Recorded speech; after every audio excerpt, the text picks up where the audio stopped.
कि भाई पहला जीव ऐसे आया होगा, पहला जीव ऐसे आया होगा। कुछ कहते हैं कि अपने आप को चमत्कार हुआ और पहले जीव उत्पन्न हो गए, दो लोग जो है आए, फिर जो है जनरेशन आगे बढ़ती गई। अलग अलग बुक्स के अंदर अलग अलग थ्योरी जो है वो दी गई, लेकिन ये बात मानना हमारे लिए थोड़ा इम्पॉसिबल सा है। हम कैसे इस चीज पे बिलीव कर ले कि अपने आप ही कोई उत्पन्न हो गया? कुछ तो हुआ होगा ना ऐसा जिसकी वजह से पहला जीव बना और फिर जो है इनके आगे नए नए जीवों की उत्पत्ति होती गई। तो इसी के ऊपर बहुत सारी रिसर्च जो है चलती रहती है और अलग अलग साइंटिस्ट ने अपनी अलग अलग थ्योरी दी। अब अपने दिमाग में एक बात आती है कि अपनी पृथ्वी कैसे उत्पन्न हुई, पृथ्वी जो है किस तरीके से इस पे लाइफ उत्पन्न हुई। तो सबसे पहले इसके लिए हम बात करते हैं ब्रह्मांड की, यानी कि अपने यूनिवर्स की। देखो ये जो ब्रह्मांड है वो कैसे बना, तो ब्रह्मांड की उत्पत्ति हुई सबसे पहले तो 20 बिलियन ईयर्स एगो, 20 बिलियन साल पहले जो है आपके ब्रह्मांड की उत्पत्ति हुई। अब ब्रह्मांड की उत्पत्ति के लिए एक थ्योरी जो है वो बड़ी फेमस है। कौन सी थ्योरी? इस थ्योरी का नाम है आपके बिग बैंग थ्योरी। इस थ्योरी को क्या कहा जाता है? बिग बैंग थ्योरी कहा जाता है। ये थ्योरी आपकी क्या कहती है? देखो भाई, बिग का मतलब होता है बड़ा, बैंग का मतलब होता है विस्फोट। कहते हैं ना अपन बैंग कर देंगे, एकदम बैंग, बिग बैंग कर देंगे, महाविस्फोट। तो ये थ्योरी क्या कहती है कि एकदम से अचानक महाविस्फोट हुआ जिसकी कल्पना तुम कर भी नहीं सकते। जैसे आप अपन जो है दिवाली पे पटाखे चलाते हैं या फिर कुछ भी ऐसा काम करते हैं तो विस्फोट होता है, तो अपन को लगता है कि ये तो बहुत बड़ा धमाका है, लेकिन ये इतना बड़ा धमाका था कि कोई इसकी कल्पना भी नहीं कर सकता।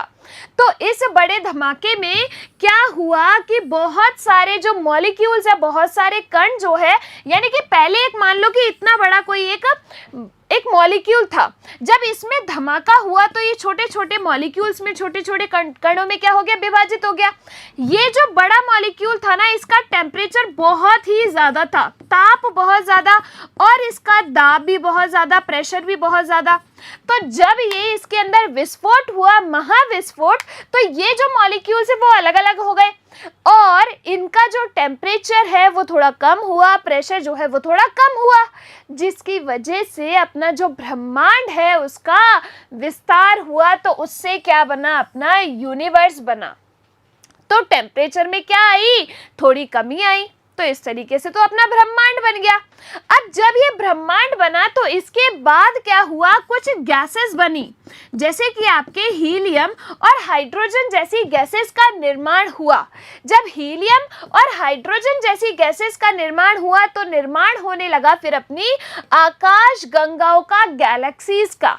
तो हमारी आकाश गंगा का नाम क्या है? तो हमारी आकाश गंगा का नाम है मिल्की वे। तो हाइड्रोजन हीलियम गैसेस बने, उसके बाद आपके आकाश गंगाओं का निर्माण होने लगा, गैलेक्सीज का निर्माण होने लगा। तो इस तरीके से भाई आकाश गंगाएं बन गई। फिर क्या हुआ? फिर बनने लगा अपना एटमॉस्फेयर, यानी कि अपना वायुमंडल। एटमॉस्फेयर सुना है आपने कि पहले तो वायुमंडल नहीं था, कुछ भी नहीं था, केवल एक ये था, और इसमें जैसे ही धमाका हुआ और ये सारे मॉलिक्यूल्स छोटे छोटे कणों में जब विभाजित हुए तो उसका टेम्परेचर कम हुआ, उससे आपके ब्रह्मांड का निर्माण हुआ। पहली चीज तो ये क्लियर हुई। तो ये थ्योरी क्या होती है अपनी? इसे अपन कहते हैं बिग बैंग थ्योरी कहा जाता है। फिर उसके बाद आपके किसका निर्माण हुआ? वायुमंडल का, एटमॉस्फेयर का निर्माण होने लगा। देखो यहां पर एक बार बिग बैंग थ्योरी, ब्रह्मांड के आकार को ध्यान में रखते हुए पृथ्वी केवल एक बिंदु या कणिका मात्र है। ब्रह्मांड की उत्पत्ति के बारे में हमें बिग बैंग नामक महाविस्फोट का सिद्धांत कुछ बताने का प्रयास करता है। यह एक अनूठी कल्पना से परे महाविस्फोट का भौतिक रूप है कि इतना तगड़ा विस्फोट हुआ जिसकी कल्पना हम कर भी नहीं सकते। अब इस विस्फोट के होने की वजह से ऐसा कुछ विस्फोट हुआ होगा जिसकी वजह से अपने तापमान में कमी आई और ब्रह्मांड का विस्तार हुआ। फिर आपके हाइड्रोजन और हीलियम जैसी गैसेस बनी, फिर आपके आकाश गंगाओं का निर्माण हुआ, यानी कि गैलेक्सीज का निर्माण हुआ। हमारी गैलेक्सी कौन सी है? मिल्की वे। तो यहाँ पर देखिए बिग बैंग थ्योरी क्या कहती है, महाविस्फोट हुआ, ब्रह्मांड का विस्तार हुआ, तापमान में कमी आई, हाइड्रोजन व हीलियम जैसी गैसेस बनी और आपके आकाश गंगाओं का गठन हुआ। फिर आपके निर्माण हुआ किसका, वायुमंडल का गठन हुआ, एटमॉस्फेयर का निर्माण हुआ। तो इस टाइम पे क्या हुआ कि आपके जलवाष्प, मीथेन, कार्बन डाइऑक्साइड और अमोनिया जैसी गैसेस, देखो क्या क्या था, कार्बन डाइऑक्साइड, जलवाष्प, अमोनिया NH3 और मीथेन CH4, ये जो है गलित पदार्थों से निर्मुक्त हुए, जिसकी वजह से अब देखो यूवी किरणें जो थी, सूरज से आने वाली जो अल्ट्रावायलेट रेस थी, इन्होंने क्या किया, इस H2O को ब्रेक डाउन कर दिया H2 में और O2 में। अब देखो ये जो H2 है ना, यानी कि हाइड्रोजन गैस, ये तो बड़ी निर्लज्ज सी थी, ये तो क्या हो गई, मुक्त हो गई, वहां से भाग गई, हल्की हाइड्रोजन जो है वो तो मुक्त हो गई। लेकिन ये जो ऑक्सीजन थी ना, इस ऑक्सीजन ने क्या किया, ये अमोनिया से और मीथेन से मिलकर यानी कि इनके साथ रिएक्शन की और पानी का, कार्बन डाइऑक्साइड और अन्य गैसेस की रचना की, जिससे वायुमंडल के गठन में आपका क्या हुआ कि ओजोन का गठन हुआ, ओजोन लेयर का निर्माण हुआ, जिसमें आपकी कौन सी होती है, O3 अपन जिसको कहते हैं। अब ये ओजोन क्या करती है, हमें अल्ट्रावायलेट रेस से बचाती है, इतना तो सबको पता है। फिर देखिए अब क्या हुआ कि जो ये जलवाष्प है, ये जब ठंडी होने लगी तो बरसात के रूप में नीचे आने लगी।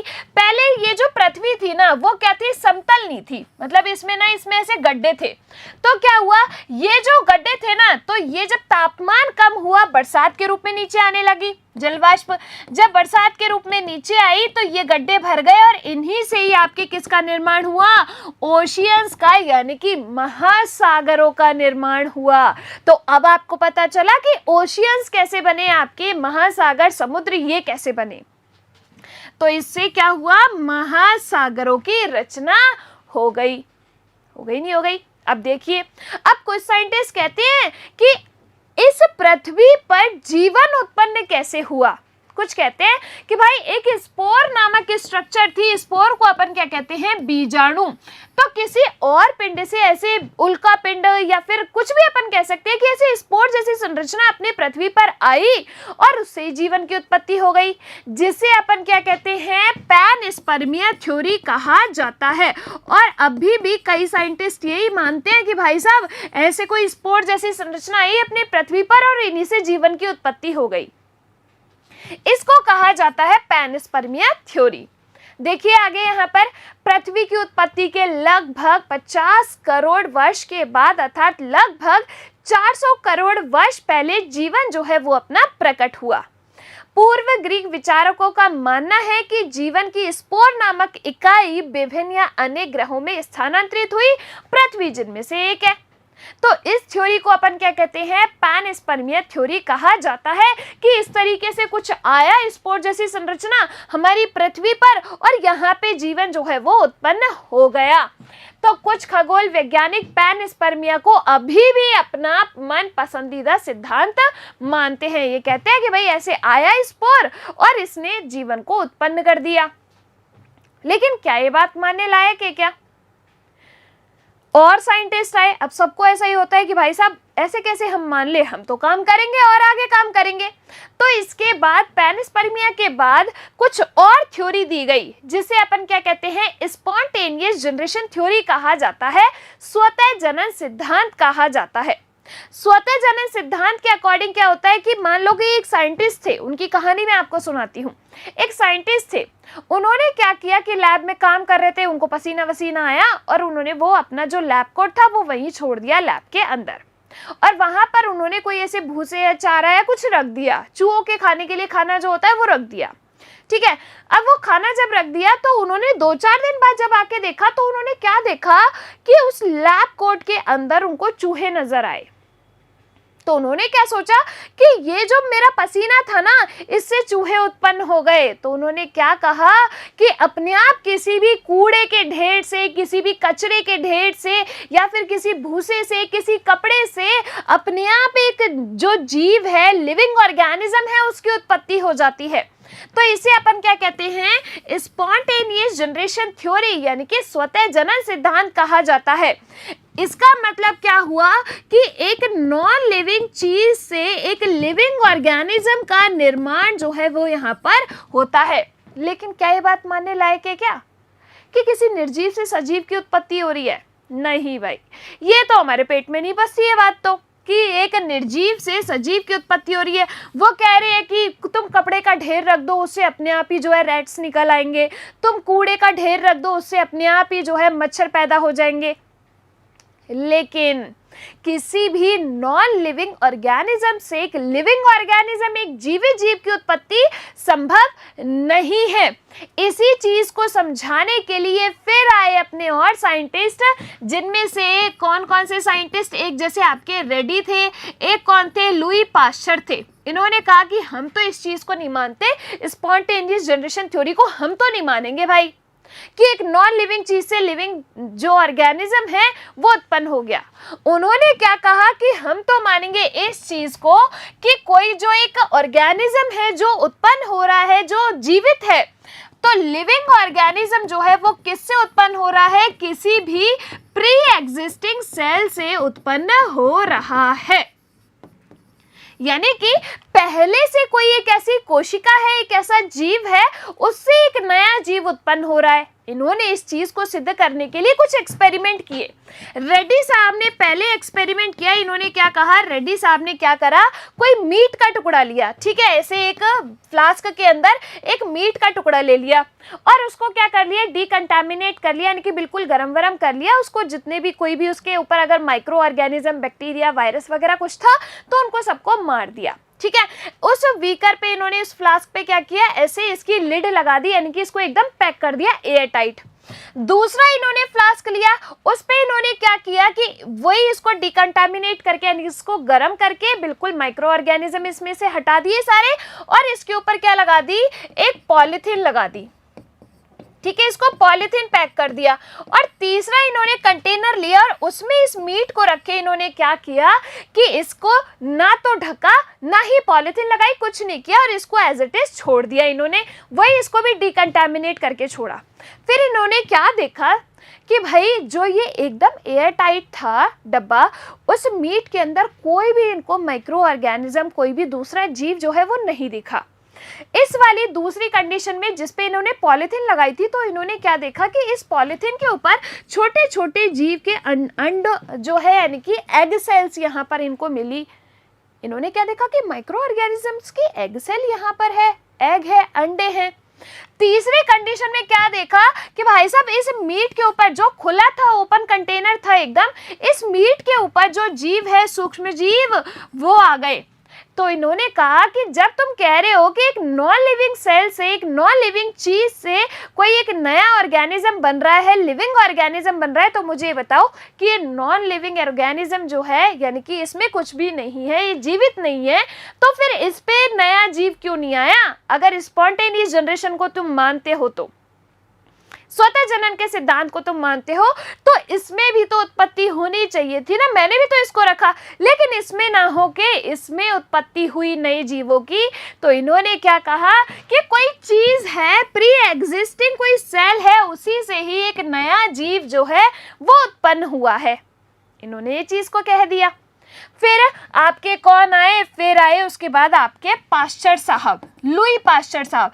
इन्होंने कहा कि मैं बिल्कुल सहमत हूं कि स्पॉन्टेनियस जनरेशन जो है, स्वतः जनन सिद्धांत कतई सही नहीं है। क्यों? इन्होंने कहा कि देखो, इन्होंने अपना एक्सपेरिमेंट किया ईस्ट के ऊपर। इन्होंने क्या किया, ऐसे एक बोतल ली, ठीक है, इसको अपन कहते हैं स्वान नेक एक्सपेरिमेंट कहा जाता है। इनका जो एक्सपेरिमेंट था ना, स्वान नेक बोतल एक्सपेरिमेंट। इन्होंने क्या कहा कि भाई ऐसी एक फ्लास्क लिया, एक बोतल ली, उसकी गर्दन इस तरीके से थी, कुछ इस तरीके से, ठीक है, ये उनकी स्वान नेक एक्सपेरिमेंट वाली बोतल थी। इन्होंने क्या किया, इसके अंदर किसको रख दिया, ईस्ट को रख दिया। अब एक बोतल तो ऐसे ली उन्होंने जिसकी गर्दन इस तरीके से मुड़ी हुई थी, स्वान नेक थी। दूसरा जो इन्होंने कंटेनर लिया, दूसरा जो बोतल लिया, उसकी जो नेक थी वो इस तरीके से थी, यानी कि इसको इन्होंने यहाँ से तोड़ दिया और इसमें क्या रख दिया, ईस्ट को रख दिया। ठीक है भाई। अब इन्होंने क्या देखा, इनको आराम से इन्होंने भी क्या किया, इसमें से जो भी माइक्रो ऑर्गेनिज्म थे उनको डिकंटामिनेट कर दिया, यानी कि ये पूरे मटेरियल को, इसमें कोई भी माइक्रो ऑर्गेनिज्म नहीं था। ठीक है, इन्होंने इसको रख दिया। फिर इन्होंने क्या देखा कि जो बोतल इनकी इस तरीके से थी, स्वान नेक नहीं थी, उसमें इस ईस्ट के ऊपर क्या हुए, छोटे छोटे माइक्रो ऑर्गेनिज्म इनको मिले। लेकिन जो इनकी स्वान नेक वाली बोतल थी, हंस के गर्दन जैसी वाली जो बोतल थी, उसमें माइक्रो ऑर्गेनिज्म यहाँ नहीं, यहाँ ही रह गए। यानी कि इसके ऊपर इनको कोई माइक्रो ऑर्गेनिज्म नहीं मिले, क्योंकि उनको आने का रास्ता ही नहीं मिला। तो इन्होंने कहा कि स्पॉन्टेनियस जनरेशन थ्योरी है ना, कतई गलत है। अगर ऐसा होता कि नॉन लिविंग चीज से ये लिविंग ऑर्गेनिज्म उत्पन्न हो रहा है, तो इसमें भी होने चाहिए थे जैसे इसमें हुए। तो इन्होंने इस सिद्धांत को गलत प्रूफ कर दिया। तो इसी से ही इन्होंने क्या कहा कि कोई पहले प्री एग्जिस्टिंग, पूर्व स्थित कोई कोशिका है, उसी से ही एक नया जीव जो है यहाँ पर बनता है। लेकिन ये इस बात को बताने में फेल हो गए कि वो प्री एग्जिस्टिंग सेल है क्या, ये बताने में ये बता नहीं पाए, इस चीज में ये सक्सेसफुल नहीं हुए। लेकिन हाँ, इन्होंने ये बता दिया कि कोई पहले से प्री एग्जिस्टिंग सेल है, उसी से ही नया जीव उत्पन्न हुआ। तो भाई ये जो थ्योरी थी वो कौन सी थी अपनी, इससे पहले वाली जो थी स्पॉन्टेनियस जनरेशन थ्योरी, वो थी अपनी ए बायोजेनेसिस थ्योरी। ये थी अपनी बायोजेनेसिस थ्योरी। अब इनके बाद और साइंटिस्ट आए। अब भाई आपको पता ही है ना कि इन्होंने इतनी बात तो कह दी, इन्होंने ये तो कह दिया प्री एग्जिस्टिंग सेल है। तो अब उसके लिए और साइंटिस्ट आए और उन्होंने अपना सिद्धांत दिया। कौन सा? रासायनिक सिद्धांत, यानी कि केमिकल इवोल्यूशन थ्योरी दी। जिनमें एक साइंटिस्ट थे, दो साइंटिस्ट थे, जिनका नाम है, एक का नाम है ओपेरिन और दूसरे का नाम है हॉल्डेन। इन्होंने जो है केमिकल इवोल्यूशन थ्योरी दी। इन्होंने क्या किया भाई? केमिकल इवोल्यूशन थ्योरी यानी कि रासायनिक विकास का सिद्धांत दिया। इन्होंने कहा कि भाई जो अपनी पृथ्वी थी उस टाइम उसका टेम्परेचर बहुत ज़्यादा था। कितना टेम्परेचर था? 800 डिग्री सेंटीग्रेड। और तब अपने क्या क्या मौजूद थे भाई? मीथेन थी, अमोनिया था, हाइड्रोजन थी और जलवाष्प मौजूद थी। ठीक है, नहीं थी?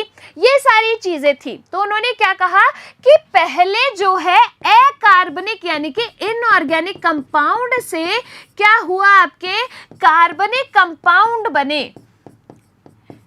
इनऑर्गेनिक कंपाउंड से कार्बनिक अणुओं का निर्माण हुआ होगा और फिर ये जो कार्बनिक अणु है इनसे लिविंग ऑर्गेनिक कंपाउंड का निर्माण हुआ होगा। जैसे आपके पहले इन चीजों से मिल के कोई कार्बनिक अणु बने होंगे, इनके बीच में आपस में रिएक्शंस हुई होगी। तो इस थ्योरी को कहा जाता है केमिकल इवोल्यूशन थ्योरी। अब इस चीज को प्रूफ करने के लिए साइंटिस्ट आए, जिनका नाम क्या था? जिनका नाम था मिलर और उरे। उन्होंने क्या किया? एक्सपेरिमेंट किया। इसको अपन क्या कहते हैं? मिलर एक्सपेरिमेंट कहते हैं।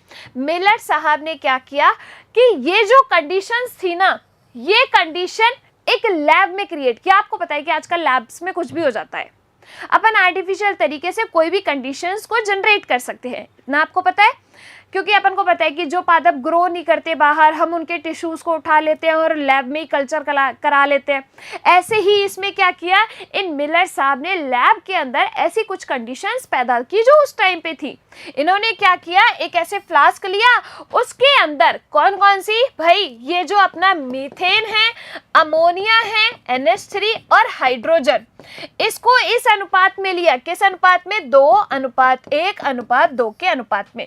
कि ये उस टाइम पे ही इतने मौजूद थे, तो मैं इनको अभी भी इस टाइम पर इतने जो क्वांटिटी है, इतना जो रेशो है उसके अंदर ले लूंगा। तो इसके अंदर इन्होंने इन मीथेन को, अमोनिया को, हाइड्रोजन को ले लिया। ठीक है भाई। अब इस टेम्परेचर को, टेम्परेचर कितना था? 800 डिग्री सेंटीग्रेड। तो इन्होंने इस टेम्परेचर को जनरेट करने के लिए क्या किया, यहां पर इलेक्ट्रोड लगा दी। क्या लगा दी? इलेक्ट्रोड लगा दी, जिससे ये जो है इस इलेक्ट्रोड की वजह से यहाँ पर टेम्परेचर कितना हो गया, 800 डिग्री सेंटीग्रेड टेम्परेचर हो गया। हुआ नहीं हुआ? अब यहाँ पर इन्होंने क्या किया, एक ऐसे पंप लगाया और यहाँ से जल जो है वो प्रवाहित किया। यहाँ पर एक वैक्यूम पंप इन्होंने लगा दिया, ठीक है। अब वो जलवाष्प में क्या हो गया, परिवर्तित हो गया, जल जा रहा है, जलवाष्प में गया।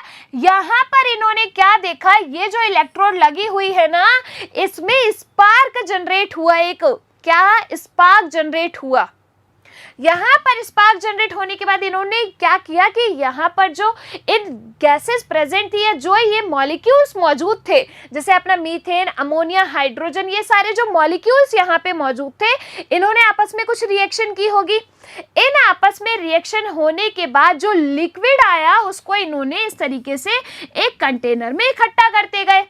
उस कंटेनर में इन्होंने जो लिक्विड इकट्ठा किया वो कौन सा लिक्विड था, एक रेड कलर का लिक्विड जो है, लाल कलर का द्रव इन्होंने यहाँ पर इकट्ठा किया। और उन्होंने इस प्रोसीजर को लगभग 7 दिन तक किया।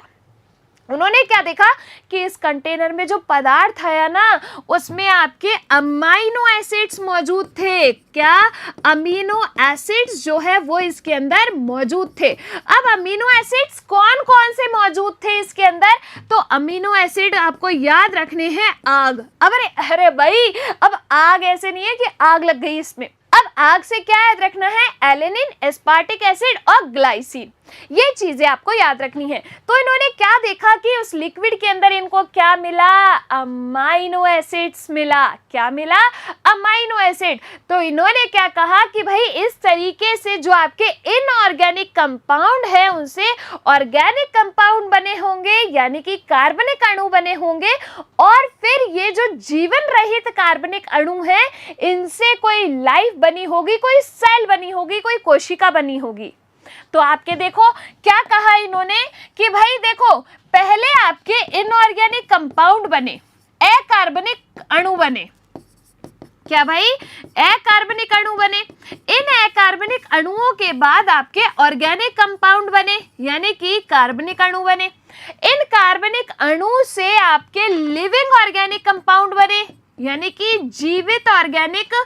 जीवित ऑर्गेनिक का मतलब क्या है यहाँ पर, कार्बनिक अणु। और फिर इनसे कोई सेल जो है वो यहाँ पर बनी होगी। अब ये जो सेल है वो कौन सी है, प्रोटोबायोन्ट सेल। पहले कौन सी, प्रोटोबायोन्ट सेल बनी होगी, फिर प्रोटोबायोन्ट सेल के बाद यूबायोन्ट सेल बनी होगी।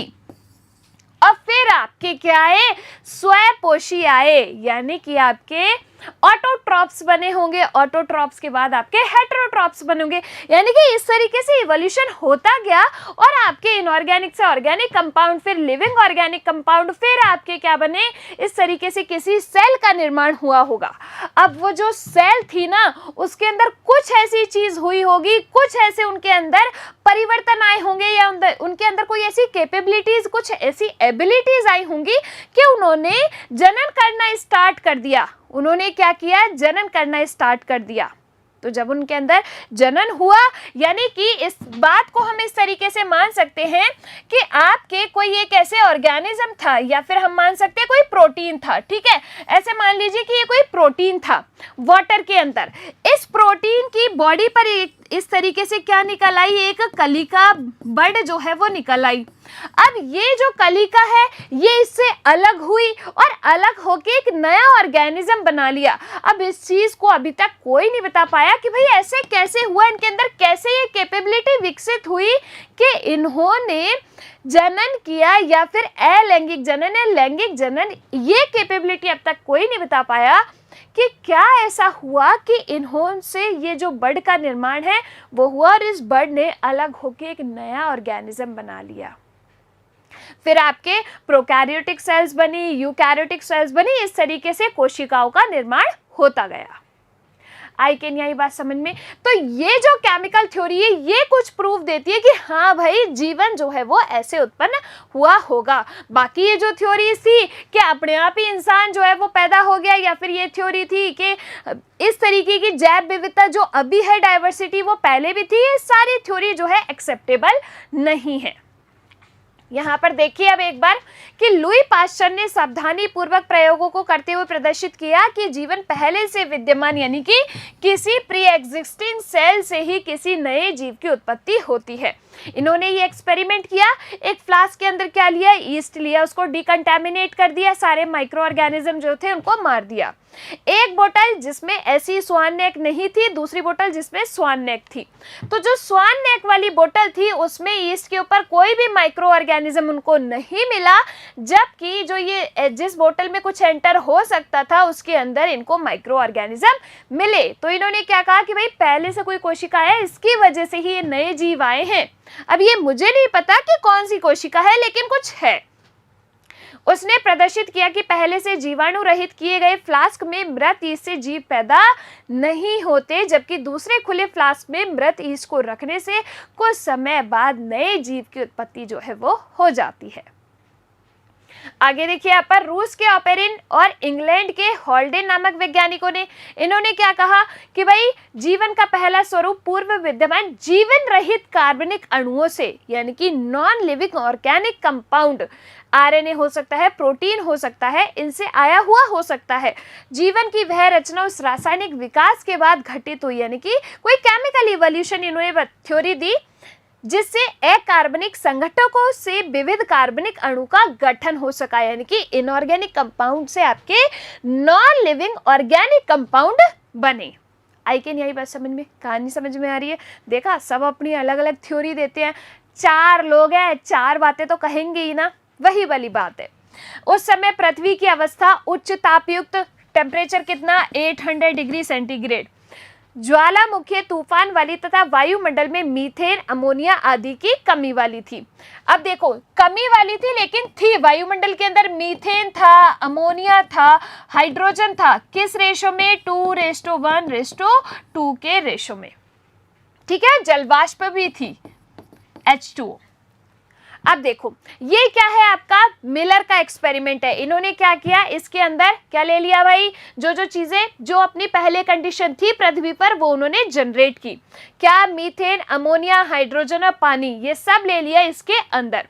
अब इसमें इस टेम्परेचर को जनरेट करने के लिए इन्होंने इलेक्ट्रोड लगा दी, जिसकी वजह से 800 डिग्री टेम्परेचर जो है इसका हो गया। अब यहाँ से जब उबलता हुआ जल इन्होंने प्रवाहित किया, यहाँ पर एक वैक्यूम पंप लगा दिया, जिससे अब ये जलवाष्प अंदर की ओर गई। अब यहाँ पर इनके बीच में कुछ केमिकल रिएक्शन हुई होगी, कुछ आपस में हुआ होगा, कुछ ऐसे कंपाउंड बने। अब यहाँ पर इन्होंने क्या देखा कि इन इलेक्ट्रोड के बीच में एक स्पार्क जनरेट हुआ। फिर ये जो लिक्विड है इन्होंने यहाँ पर इकट्ठा करते रहे। उस लिक्विड के अंदर इन्होंने क्या देखा, रेड कलर का जो लिक्विड आया उसके अंदर इनको अमाइनो एसिड्स मिले। अब इन अमाइनो एसिड से प्रोटीन का निर्माण हुआ होगा। तो ये सारी थ्योरी जो है किसको बताती है? केमिकल इवोल्यूशन को बताती है। देखो आगे, अमेरिकी वैज्ञानिक S.L. मिलर ने 1953 में अपनी प्रयोगशाला में इसी पैमाने की स्थितियां पैदा की। 800 डिग्री सेंटीग्रेड टेम्परेचर किया और मीथेन, अमोनिया, हाइड्रोजन और जलवाष्प। इसने एक बंद फ्लास्क में निहित मीथेन, हाइड्रोजन, अमोनिया किस रेशो में लिया? मीथेन था आपका 2, अमोनिया था 1 और आपका हाइड्रोजन 2।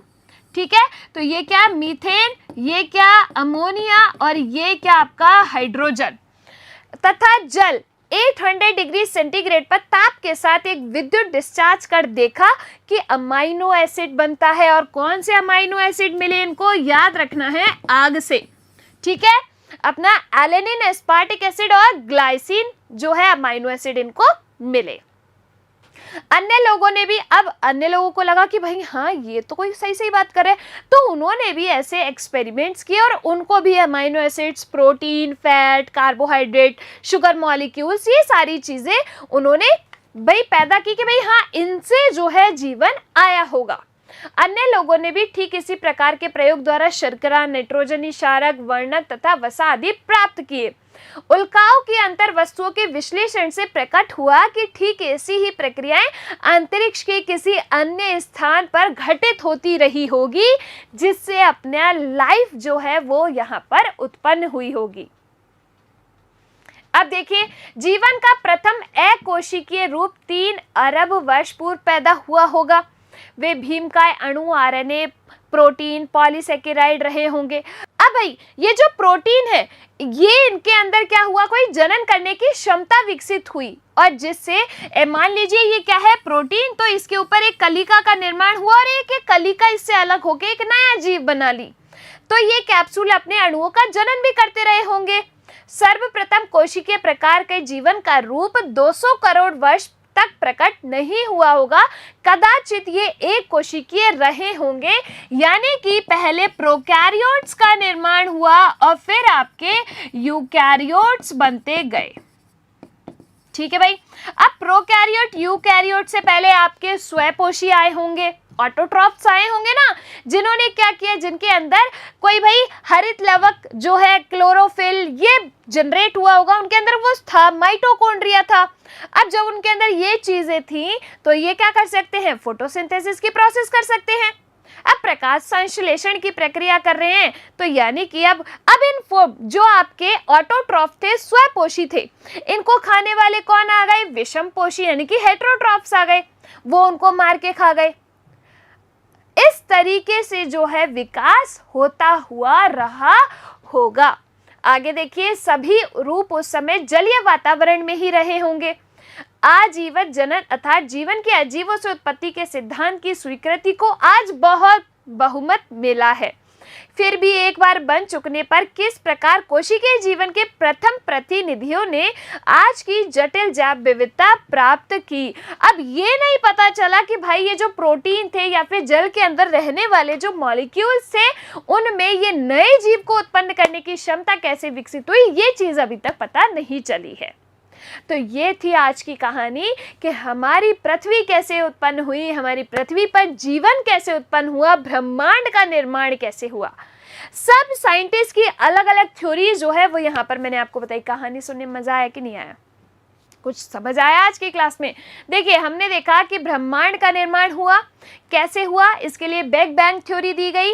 बिग बैंग थ्योरी क्या कहती है कि भाई साहब एक बहुत तगड़ा महाविस्फोट हुआ, जिससे एक जो बड़ा मॉलिक्यूल था उसके अंदर विस्फोट होने की वजह से वो अलग अलग मॉलिक्यूल्स में टूट गया, जिससे टेम्परेचर कम हुआ, प्रेशर कम हुआ, जिससे ब्रह्मांड का निर्माण हुआ।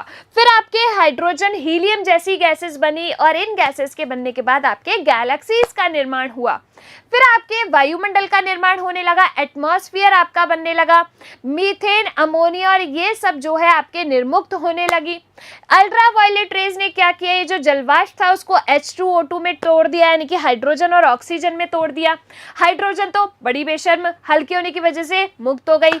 ऑक्सीजन ने क्या किया, अमोनिया के साथ, मीथेन के साथ रिएक्शन कर ली और कार्बन डाइऑक्साइड और अन्य गैसेस जो है उनका निर्माण कर लिया। इस तरीके से आपके ओजोन लेयर का गठन हुआ, हो गया। अब ओजोन लेयर के गठन होने के बाद अपने जो है आगे की चीजें होती गई। क्या हुआ कि आपके जब जलवाष्प ठंडी हुई, टेम्परेचर थोड़ा कम हुआ, तो ये जो जलवाष्प है बरसात के नीचे रूप में बरसी और आपके महासागरों का निर्माण हुआ। फिर आपके थ्योरी आती है पैनस्पर्मिया थ्योरी। उसमें क्या कहा कि पृथ्वी पर कोई ऐसे पिंड आए और उल्का पिंड आए और स्पोर, जिनको उन्होंने क्या नाम दिया, स्पोर नाम दिया, कि कोई ऐसी स्पोर जैसी स्ट्रक्चर आई, पृथ्वी पर गिरी और जीवन की उत्पत्ति हो गई। इसे कहते हैं पैनस्पर्मिया थ्योरी। इसके बाद कुछ साइंटिस्ट आए, उन्होंने क्या कहा, स्पॉन्टेनियस जनरेशन थ्योरी दी। उन्होंने क्या कहा कि एक नॉन लिविंग चीज से लिविंग ऑर्गेनिज्म की उत्पत्ति हो गई। उन्होंने कहा कि मेरे पसीने से ही चूहे का जो है उत्पन्न हो गए, कूड़े के ढेर से मच्छर उत्पन्न हो गए, भूसे के ढेर से जो है नए जीव उत्पन्न हो गए, यानी कि नॉन लिविंग चीज से एक लिविंग ऑर्गेनिज्म की उत्पत्ति हुई। तो ये सिद्धांत फिर खारिज कर दिया गया। फिर आपके साइंटिस्ट आए, जैसे रेडी आए, लुई पास्चर आए। रेडी साहब ने क्या किया, मीट का टुकड़ा लिया, एक बीकर में रख दिया और उसको बिल्कुल डिकंटामिनेट करके एयर टाइट कर दिया, पैक कर दिया। दूसरा लिया, उस पर पॉलीथीन लगा दी। तीसरा लिया, उसको खुला छोड़ दिया। उन्होंने क्या कहा कि जिसको मैंने एकदम पैक किया, उस मांस के ऊपर तो कुछ भी, उस मीट के ऊपर तो कुछ भी माइक्रो ऑर्गेनिज्म नहीं थे, फिर आप कैसे कह सकते हैं स्वतः जनन का सिद्धांत सही है। तो रेड्डी ने ये एक्सपेरिमेंट करा और क्या कहा कि किसी प्री एग्जिस्टिंग सेल से एक नया जीव जो है वो बना। फिर पास्चर साहब ने भी एक्सपेरिमेंट किया। इन्होंने क्या किया, स्वान बोटल नेक एक्सपेरिमेंट जो है इन्होंने किया।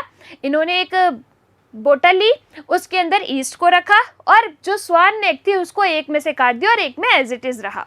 तो उन्होंने क्या देखा, जो स्वान नेक बोतल थी उसमें नए ऑर्गेनिज्म नहीं आए इसके ऊपर, जबकि जो ओपन थी उसमें नए ऑर्गेनिज्म आए। तो उन्होंने कहा कि भाई किसी प्री एग्जिस्टिंग सेल से ही नया ऑर्गेनिज्म जो है वो बना।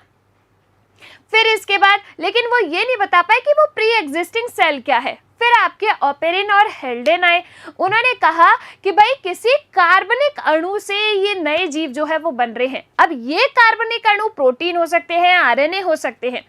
ये कार्बनिक अणु कैसे बने होंगे, किसी अकार्बनिक अणु से बने होंगे।